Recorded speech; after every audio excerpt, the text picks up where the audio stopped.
سیدھی سیدھی لڑائی شروع کر دی اور وہ سب جانتے ہیں کہ ایک آئی جی صاحب ڈاکٹر عثمان صاحب ہیں اور ایک سی سی پی او لاہور بلال کمیانہ ہے. اچھا ان کا جو اور اصل میں یہ بھی کوئی راز کی بات نہیں ہے کہ اس وقت سب سے جو پاورفل شخصیت ہے وہ ان دونوں شخصیات کے ساتھ اصل میں جو ڈیفیکٹو آئی جی بھی جن کو کہا جاتا ہے وہ احسن یونس صاحب ہیں. وہی احسن یونس صاحب جو آئی جی اسلام آباد تھے. وہ آج کل جو ہیں وہ پہلے تو آئی جی اسلام آباد تھے لیکن اب وہ ایک طرح سے ڈیفیکٹو پنجاب کے آئی جی ہیں. تمام جو پوسٹنگ ٹرانسفرز ہیں وہ ان کی مرضی سے ہوتی ہیں, احسن یونس صاحب کی مرضی سے. اور احسن یونس صاحب کے دونوں تینوں طرف ہی اچھے تعلقات ہیں. وہ اچھے تعلقات رکھنے کے خاصے حامی ہیں, اس یعنی طرز عمل کے حامی ہیں, اس گورننس کے حامی ہیں کہ سب کو خوش رکھنا جانتے ہیں احسن یونس صاحب. تو احسن یونس صاحب جو ہیں وہ ان کے پیچھے کہا یہ جاتا ہے کہ جب سے وہ آئی جی اسلام آباد تھے تو ان کے پیچھے اصل طاقت جو تھی وہ جنرل باجوہ تھے اور ان کی وجہ سے ہی وہ آئی جی اسلام آباد تھے. اب ناظرین بات یہ ہے کہ ڈاکٹر عثمان اور بلال کمیانہ صاحب کے درمیان جو ایک ٹگ آف وار ہے یہ کس نہج پہ جائے گی یہ میرا خیال آنے والے دنوں میں پتہ چل جائے گا. کچھ ذرائع یہ کہتے ہیں کہ شاید دونوں ہی اپنی اپنی نشست پہ نہ رہیں, اپنے اپنے عہدے پر متمکن نہ رہیں, دونوں کو اپنی سیٹ چھوڑنا پڑے.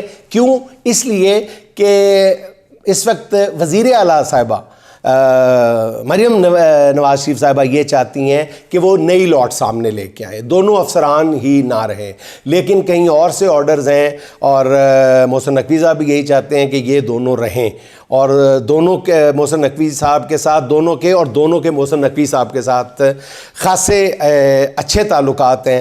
اس لیے نہیں کہا جا سکتا کہ دونوں میں سے دونوں جائیں گے یا دونوں میں سے کوئی ایک جائے گا, لیکن یہ سلسلہ اس طرح آگے بڑھتا ہوا نظر نہیں آ رہا. لیکن ناظرین اس سے پہلے جو عمران کشور صاحب اپنے نجی محفلوں میں جو ذکر کرتے تھے وہ جب ان کو ایس ایس پی ایڈمن لگا دیا یعنی کھڈے لائن لگا دیا گیا تھا تو وہ بعض دوستوں وہ بھی اور کچھ اور بھی لوگ یہ گلہ کرتے ہوئے نظر آتے تھے کہ جی شریف خاندان کی تو پہچان یہ ہے کہ جب وہ کسی سے کام لیتے ہیں اور کام ختم ہونے کے بعد اس کو اکیلا نہیں چھوڑتے, اس کو نوازتے ہیں, اس کی سیوا کرتے ہیں.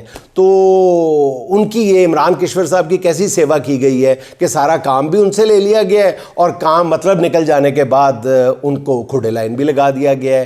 ان سے پوچھا بھی نہیں جا رہا کہ وہ کس حال میں ہیں اور رمضان المبارک کے دنوں میں بالکل پوچھا بھی نہیں جا رہا کہ تو روزہ تو نہیں لگ رہا.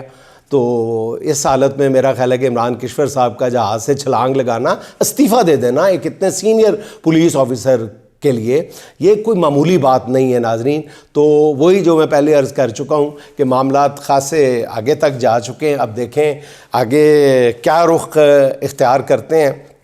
اچھا ناظرین میں آج کی اس گفتگو کے آخر میں اچانک ہی ایک نظم ذہن میں آ گئی. محسن نقوی صاحب جو شاعر ہیں, یہ والے محسن نقوی صاحب نہیں جو مننے پر مننے شاعر ہیں ہمارے مرحوم محسن نقوی صاحب, ان کے چند اشعار سن لیجئے منہ کا ذائقہ بدلنے کے لیے.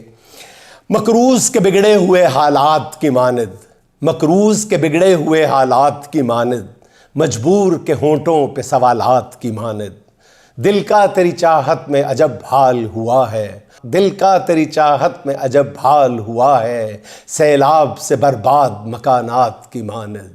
میں ان میں بھٹکے ہوئے جگنوں کی طرح ہوں, میں ان میں بھٹکے ہوئے جگنوں کی طرح ہوں, اس شخص کی آنکھیں ہیں کسی رات کی مانند.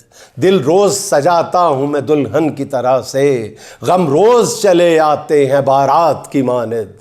اب یہ بھی نہیں یاد کہ کیا نام تھا اس کا, اب یہ بھی نہیں یاد کہ کیا نام تھا اس کا, جس شخص کو مانگا تھا مناجات کی مانند, جس شخص کو مانگا تھا مناجات کی مانند. کس درجہ مقدس سے تیرے قرب کی خواہش, معصوم سے بچے کے خیالات کی مانند, معصوم سے بچے کے خیالات کی مانند. اس شخص سے ملنا میرا ممکن نہیں محسن, اس شخص سے ملنا میرا ممکن نہیں محسن, میں پیاس کا صحرا ہوں وہ برسات کی مانند. میں پیاس کا صحرا ہوں وہ برسات کی مانند.